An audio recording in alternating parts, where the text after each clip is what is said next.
আসসালামাইকুম, আমি হুমায়ুন কবির। আমার ওয়াইফ হলো শেফালি কবির। আমার বাড়ি জামালপুর ডিস্ট্রিক্ট ইসলামপুর।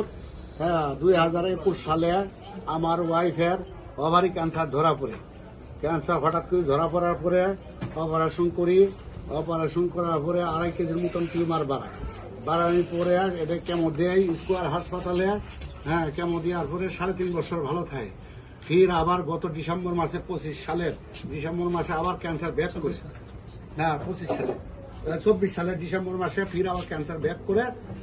রক্তের CA-25 ক্যান্সারের মার্ক এটা 1446 হয়। পরে ফির আবার কেমো দিই, 2-3টে কেমো দেওয়ার পরে দেখা যায় যে মানে মাত্র 30-35% কমছে, আর বাদ বাকি অমনি আছে। পরে আমরা ডাক্তার SN সোরারের একটা সন্ধান পাই। পরে আমরা এখানে অনেক কষ্ট করে আসি।